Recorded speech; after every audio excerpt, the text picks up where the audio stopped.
Je remercie les collègues de la Cour suprême du Bénin et les amis de la DUCAF pour l'invitation que vous me faites de vous adresser quelques mots portant sur les causes en bref, un outil pour promouvoir l'accessibilité de la justice à la Cour suprême du Canada.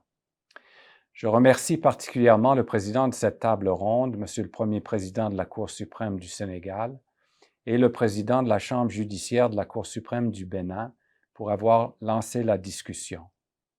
Sachez que je regrette infiniment que mes responsabilités à la Cour me retiennent au Canada aujourd'hui et je vous prie de m'excuser de cette intervention par visioconférence. Mon sujet porte sur les causes en bref, une innovation lancée il y a 3 ans en vue d'améliorer la diffusion et la compréhension des arrêts de la Cour suprême du Canada auprès du grand public. La cause en bref est un outil de communication, voire de vulgarisation de nos travaux.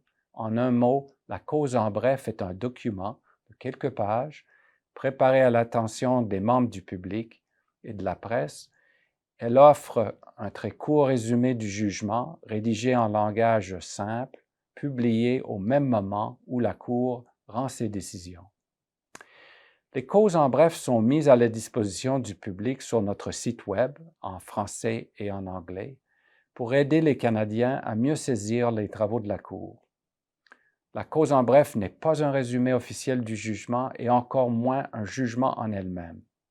Le document n'est pas préparé par les juges, mais par le personnel administratif de la Cour.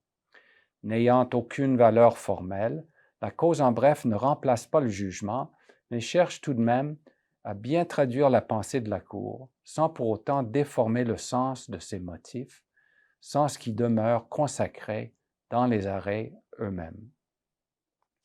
Dans les quelques minutes qui me sont allouées, je voudrais vous dresser un portrait des objectifs poursuivis par la Cour en publiant les causes en bref et, dans un deuxième temps, vous exposer pourquoi, en marge de ces jugements, la Cour choisit de publier ces textes et comment cette initiative a été reçue par le public canadien.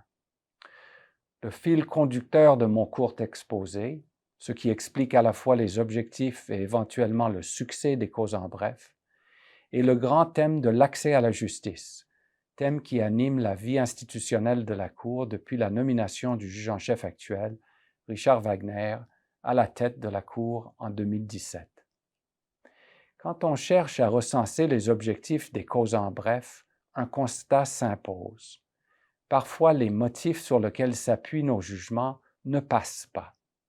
Avouons-le, nous, les juges, nous ne sommes pas toujours compris. Nos jugements sont généralement écrits dans un langage réservé aux initiés et motivés selon les normes parfois obscures que seuls les juristes sont en mesure de comprendre véritablement.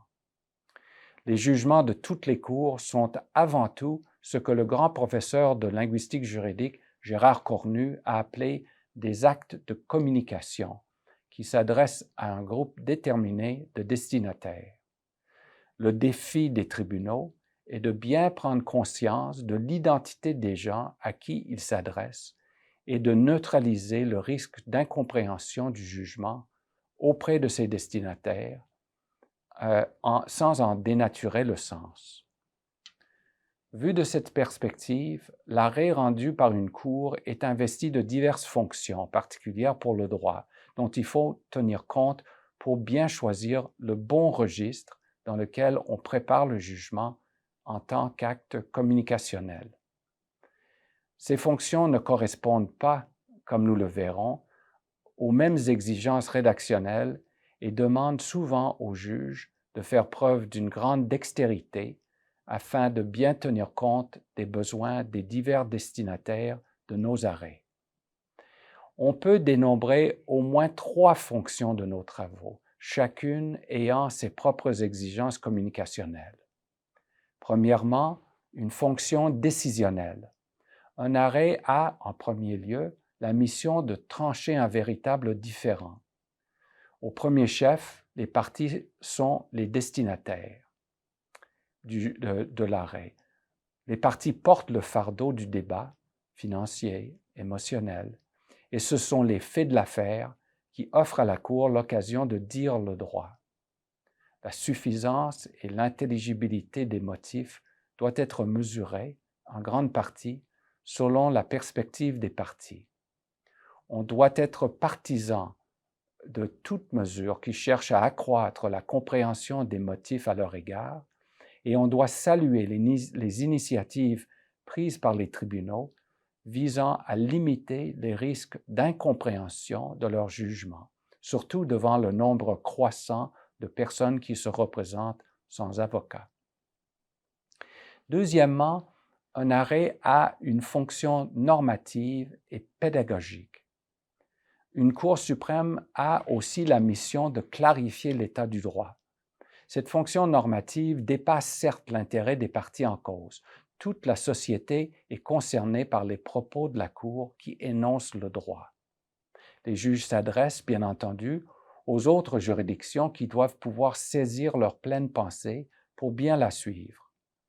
En raison de la nature des litiges, la Cour parle aussi aux autres branches du gouvernement, notamment dans le but d'établir un dialogue entre le pouvoir judiciaire et le pouvoir législatif. On parle aussi aux professeurs et aux étudiants en droit. Le discours juridictionnel doit favoriser la précision de la pensée juridique et le texte de l'arrêt demande aux juges parfois d'adopter un registre rédactionnel soutenu, compte tenu justement du caractère hautement normatif de ces avis. Mais du coup, la compréhension de l'arrêt pour le grand public peut en souffrir. Troisièmement et finalement, les arrêts ont une fonction de légitimation. La Cour a le devoir particulier de soutenir la confiance du public dans l'administration de la justice et ainsi de renforcer la primauté du droit au pays. Dans un arrêt devenu classique, notre Cour fait directement allusion à cette fonction. La motivation des jugements constitue un aspect fondamental de la légitimité des institutions judiciaires aux yeux du public.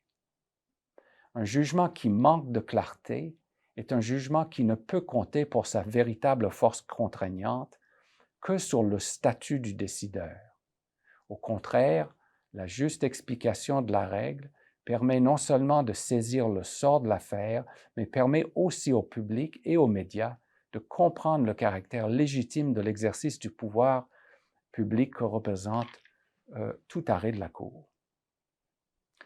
En raison de ces fonctions diverses, les juges sont parfois tiraillés devant les besoins contradictoires des destinataires différents de leurs arrêts. Le jugement doit être à la fois précis et technique pour remplir ses missions normatives et pédagogiques. Il doit être clair et accessible pour que les motifs soient accessibles aux parties et participent à la légitimation du pouvoir judiciaire aux yeux du grand public. Comment faire devant ces exigences à première vue contradictoires?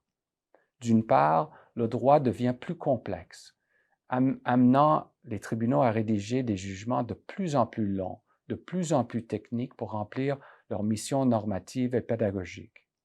D'autre part, une menace plane sur la légitimité du pouvoir judiciaire si les juges ne sont pas compris que par les juges et les avocats. Devant les jugements difficilement intelligibles pour le non-juriste, les juges ont commencé à craindre, à juste titre, pour l'accessibilité et la légitimité de la justice. Bref, comme acte de communication, le jugement ne peut que difficilement satisfaire à tous ses auditoires. Notre Cour tire le constat qu'il a besoin d'un appui, c'est la cause en bref, pour rejoindre le plus de personnes possible. En effet, ce constat rejoint un souci plus large, le souci que le coût et la complexité du système de justice font obstacle, pour bien des gens, à l'obtention de la justice qu'ils méritent devant les tribunaux. Il y a un sentiment de plus en plus marqué au Canada que les questions reliées à l'accès à la justice constituent un enjeu démocratique, un enjeu lié aux droits de la personne et un enjeu économique important pour l'essor du pays. Parmi les obstacles à l'accès à la justice adéquate pour tous, il y a un manque d'accès à l'information juridique, d'où l'importance des causes en bref. On se rend compte que les tribunaux ont un rôle à jouer dans ce domaine. Notre devoir ne se limite pas à la tâche de dispenser la justice, mais de le faire de manière intelligible.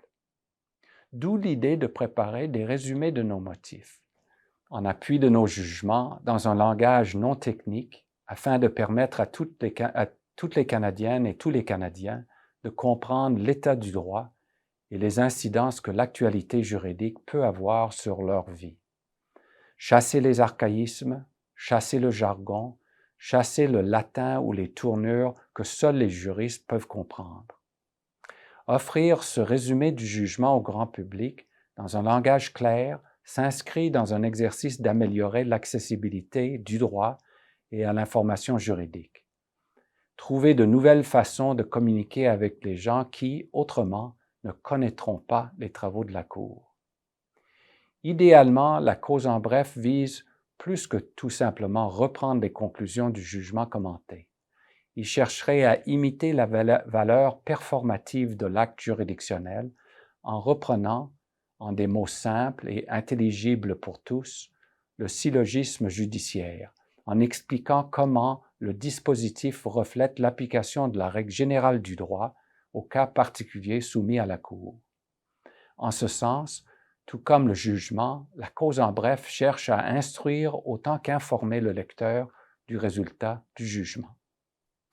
Dans les 3 ans où les causes en bref ont été à la disposition du public canadien, l'expérience s'avère positive. En 2021, ces résumés ont été consultés environ 750 000 fois et les Canadiens de tous les horizons, des journalistes aux écoliers, en prennent connaissance à chaque fois que la Cour rend un jugement important. Pour accroître cette accessibilité, la Cour publie les causes en bref sur sa page Facebook. Elle les distribue aux abonnés Twitter dans les minutes qui suivent la mise en ligne du jugement. Certes, la cause en bref ne remplace pas le jugement, mais les causes en bref jouent un rôle d'appoint, en appui au jugement et non pour le remplacer, et permet à la Cour de rayonner autrement que dans les bibliothèques de droit et les cabinets d'avocats. Pour conclure, et en reprenant le sous-titre de notre colloque, les causes en bref s'inscrivent dans un exercice de dire le droit et être compris, mais visant un public cible de non-juristes qui sont, bien entendu, touchés par nos décisions, même s'il n'est pas toujours en mesure de comprendre les nuances juridiques du raisonnement que renferment les motifs des magistrats. Bien humblement, je me permets de vous recommander chaudement un tel outil pour vos cours respectifs. Merci beaucoup.